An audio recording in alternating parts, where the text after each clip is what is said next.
Hello, everyone, and welcome to English Unshackled. This is not another English lesson. This is an escape plan. You know the feeling, right? You've spent years trying to learn English. You watch movies. You use the best apps. You know hundreds of phrasal verbs and have a huge list of English vocabulary. In your head, when you are alone, you are brilliant. You are ready. But then, the moment of truth comes. A real moment. With a real person. Someone asks you a simple question in English. How was your weekend? And silence. Your mind goes completely blank. It's a special kind of pain, a unique panic. It's like your real personality, the smart, funny, interesting you, is trapped behind a wall of glass. You can see the world and hear the English conversation, but you can't be a part of it. So you just smile and nod, hoping they don't ask another question. That feeling has a name. I call it the silent prison of learning English. And I know this prison very well, because for a long time I used to live there. I remember my first real job in an international company. I was so proud. On paper, my English was excellent. I had certificates, and my English grammar was, I thought, almost perfect. I had a big presentation to a group of directors. For weeks, I did my speaking practice alone, memorizing every word. I was prepared for a perfect performance. The presentation itself went okay. I was like a robot delivering lines. But then, the real moment came. The company director, a native speaker from the UK, looked at me with a friendly smile and asked a simple question not on my script. It was about my opinion on a small detail. My heart started beating like a drum. My throat felt tight. My brain, full of English words just a second ago, became a white, empty space. A total system failure. All the words I knew disappeared. I just stood there, silent, for what felt like an eternity. My mind was screaming, but nothing came out. I think I finally said something like, "Yes, is good point." My face was hot with shame. In that moment, I wasn't an intelligent professional. I was a child. All my intelligence and personality were gone. My English skills were useless. My true self was locked away, and only this scared, silent person was visible. That day, I truly understood what it felt like to be in that prison. The years of study felt like a waste. My knowledge wasn't freedom. It was just the heavy bars on my cell door. After that public failure, I did what everyone does. I promised myself I would study harder. My solution was more information. I bought more grammar books and downloaded new apps that promised English fluency. My new goal was to memorize 50 new words every single day. I thought, if I just know more English, this won't happen again. But it did. In fact, it got worse. The more grammar rules I learned, the more afraid I became of breaking them. The more words I knew, the more I worried about choosing the perfect one. The traditional methods were not giving me the key to escape. They were just making my prison cells stronger. That's when I had a powerful realization. The problem wasn't my English. The problem was my mind. The prison wasn't made of grammar rules. It was made of fear. The fear of sounding stupid, of making mistakes, of not being perfect. And I decided, right there, I would not learn one more grammar rule until I learned how to break free from that fear. I decided to find a way to become unshackled. If you have ever felt this fear, if you have ever been trapped in that silent prison, then you are in the right place. This is not just a channel with an English lesson. This is a community for people who want to break free. So, do yourself a favor. Click that subscribe button now and join us. Welcome to the rebellion. Welcome to English Unshackled. So, how do you escape? How do you go from a silent prisoner to a vocal warrior? How do you develop the real skills to speak English confidently? The answer is both simple and very difficult. You have to stop studying English as a subject and start using it as a tool. You must change your entire relationship with the language. It's not about what you know. It is 100% about what you do. After my failure, I stopped collecting knowledge and started collecting experiences. I talked to anyone who would listen. I made thousands of mistakes. I sounded stupid many times. And in that process, I discovered something powerful.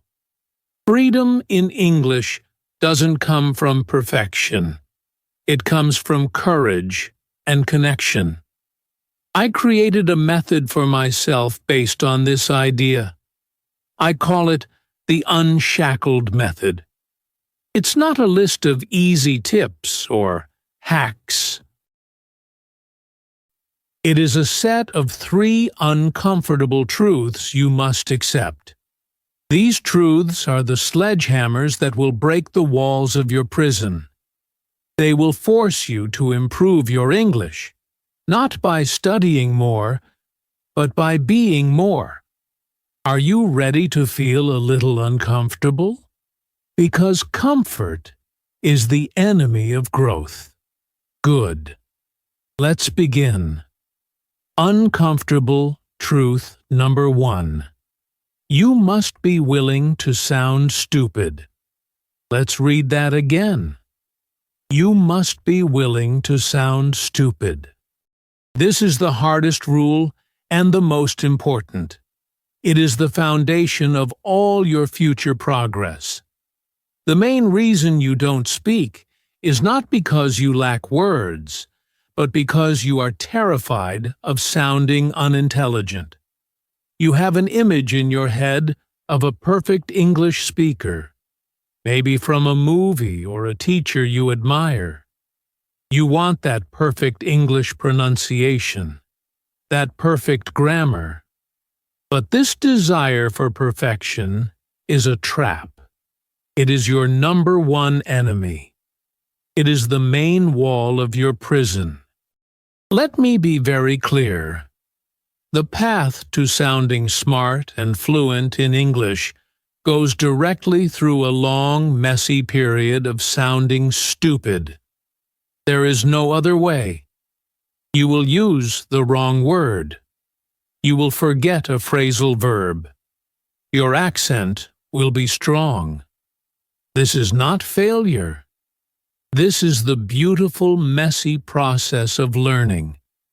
You need to change the story you tell yourself. The prisoner's mindset. I must not make a mistake. If I do, people will think I am stupid. The warrior's mindset. My mistakes are proof that I am trying. My goal is to communicate, not be perfect.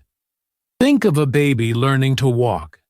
It stands up, takes a step, and falls. It falls 100 times. It looks clumsy, but it never thinks, This is embarrassing. I will stop. The baby keeps going because the desire to walk is stronger than the fear of falling. You need to become that baby again. Your desire to connect must become stronger than your fear. Communication is always more important than perfection. If you say, "I go cinema yesterday," is it grammatically perfect? No. But is your message 100% understood? Yes. In the world of real communication, that is a victory. That is practical English in action. I once worked with two engineers. One was from Brazil, technically brilliant, but silent in English meetings. He was a prisoner. The other, from Italy, had chaotic grammar. He made mistakes in every sentence. But he was one of the most popular people in the office. Why? He was not afraid. He told jokes, asked questions, and used his energy to connect. He wasn't focused on perfect English grammar, but on communication. Nobody cared about his mistakes. They remembered his ideas. He was free. He was a perfect example of how to speak English for daily life. Your first act as a vocal warrior is to practice imperfection. Right now, go to the comments and write one stupid English sentence about your day. Do not use Google Translate or check a grammar book. Just write. For example, "I eat fish today. It was good." It's okay if it's wrong. The goal is to take a small action against perfectionism. And if this first truth is already helping you, hit that like button. It tells YouTube we are doing something important here at English Unshackled and helps our community grow. Uncomfortable truth number 2. Think in feelings, not in full sentences. What's the first thing you do when you want to speak? If you're like most students, you think a perfect, complex sentence in your native language, then begin the slow, painful process of translating it word for word. This is why you are so slow. It's why you freeze. Your brain is trying to be a supercomputer translator, and it's an impossible job. While you are doing these mental gymnastics, the conversation moves on. You must break this habit. Stop translating and start communicating. The way to do this is to think in feelings or simple ideas, not complex sentences. Before you speak, ask yourself, what is the main feeling or simplest idea I want to share? Am I happy? Sad? Confused? Start there. Let's take a complex thought. I would like to suggest that we should consider an alternative approach. Translating that is hard. But what's the core idea? I have a different idea. So, you say that, in simple English. I am not sure about this. Maybe we can try something different. Or even simpler. I have another idea. Is it as elegant? No. Is it clear, fast, and effective communication? Yes. This is the secret to natural English. True English fluency isn't about using big words. It's about communicating ideas effortlessly. The skills to speak English effectively begin with simplicity. Step 1, the feeling word. Start with one word. Good. Bad. Problem. Idea. Step 2, the simple phrase. Add a few more words. Good idea. I see a problem. Step 3. The simple sentence. Form a complete thought. I think this is a good idea. Stop trying to jump to the top of the ladder. Start at the bottom. The goal is to get your idea out, simply and clearly. This is how you learn to think in English. Think about how you speak when you are very emotional in your own language. You use simple, direct words. If you hit your toe on a table, you don't say, "I have just experienced a significant impact." You shout a short emotional word. English is the same. The most powerful language is often the most simple. This is crucial for daily English conversations. Let's practice. In the comments, pick a feeling: happy, tired, or excited. Write one simple English sentence to describe it without translating. For tired, you could write, "I need my bed now." Communicate the feeling directly. Uncomfortable truth. Number 3. You must speak when you are not ready. This is the final wall, the most dangerous lie. I will start speaking English when I am ready, when I know more vocabulary, when my pronunciation is better. That when is a fantasy. It will never come. Confidence is not a result of knowledge. It is a result of action. It is a muscle you build. You don't get confidence first and then speak. You speak first, uncomfortably, and then, slowly, you build confidence. You cannot learn to swim by reading books about swimming. You must get in the water. And you cannot learn to speak English by only doing listening practice or reading. You must open your mouth and make sounds. You must have an English conversation, even with yourself. But I have no one to talk to. This is the second biggest excuse. Your first conversation partner is you. This is where techniques like shadowing practice become your daily training. Many teachers say, "Go find a short video," but that can be confusing. I want to make this easy and powerful for you right now. You don't need to find the perfect video. You already have it. You are watching it. So, let's break down the steps to effective shadowing, using this video as your official training ground. Step 1.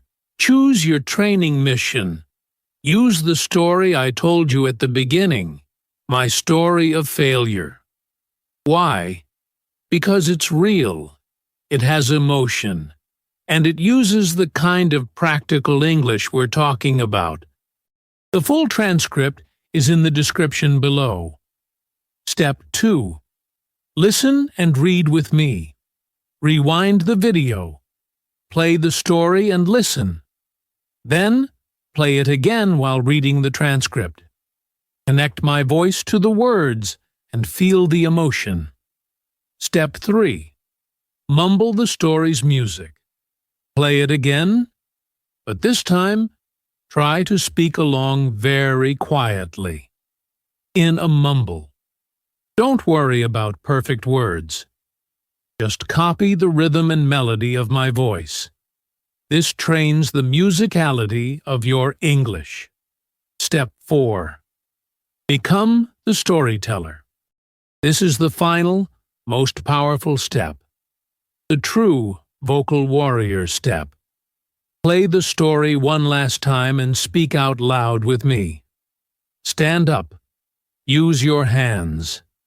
Match my speed and energy. Tell my story of failure as if it is your own. This is the deepest form of English speaking practice. Do this process for just 5 to 10 minutes every day. When you feel confident, move to the next level. My success story from the end of the video. When you do this, you are building the physical muscle memory of speaking. You are not just learning English, you are installing it into your mind and body. I had a student named Clara who was terrified of speaking. So we started small. Her only homework for a week was to record a 15-second voice note each day, saying, "Hello, my name is Clara, and I am learning to speak English." She didn't send it to anyone. At first, it was painful. But by the 7th day, the sentence was easy, confident. Soon, she was doing 1-minute monologues. She got ready by doing, not by waiting. This is your challenge. Today, after this video, open your phone's voice recorder. For 30 seconds, just talk. Introduce yourself. Describe your room. It doesn't matter if you make mistakes. The goal is to break the silence. So, what happened to me? I applied these 3 uncomfortable truths to my life, like they were my religion. I joined a public speaking club. My first speech was a disaster. I sounded stupid, but I didn't quit. I came back. I stopped translating complex ideas in meetings and focused on simple, direct messages. I started having small, daily English conversations with colleagues about their weekend or their lunch. I used the shadowing technique every single morning. Slowly, everything changed. About a year after my first failed presentation, I had to present again to the same directors. This time, I didn't memorize a script. I knew my topic and focused on one thing: connecting with the people in the room. I spoke simply. I made a few small grammar mistakes. At one point, I couldn't find a word, and instead of panicking, I just laughed and said, "My brain is a little slow today. Let me say it another way." The room laughed with me. It was a moment of connection, not failure. After, the director shook my hand and said, "It's amazing. A year ago, I understood your slides. Today, I understood you." In that moment, I knew I was free. The prison doors were gone. I wasn't just speaking English. I was being myself in English. I was finally, truly, unshackled. Your journey to improve your English is not a straight line. It is a battle, but it's a battle you can win. The fear you feel is not a sign to stop. It's a sign that you are at the edge of your comfort zone where growth happens. The discomfort you feel when you speak is the sound of your prison bars breaking. You have probably studied enough. What you need now is the courage. So, what is your first step out of the silent prison? Remember that promise I made? The one sentence, the one mental key to destroy your fear. Here it is. Every single morning, for the next 30 days, before you check your phone, look at yourself in the mirror, make eye contact, and say this sentence out loud. My goal today is not to be perfect. My goal is to connect. Say it with power. Say it until you feel it. This sentence is your permission slip to be human. It transforms you from a student trying to pass a test into a communicator, building a bridge to another person. This is your key. Use it every day. If you are ready to continue this fight, make sure you are subscribed to English Unshackled. We are a movement of vocal warriors from all over the world. And if you want to immediately start your English listening practice, watch the video on the screen now. It is specifically designed to help you understand native speakers and improve your skills for fluency. Thank you for your time and your courage today. Welcome to the fight. Welcome to your freedom.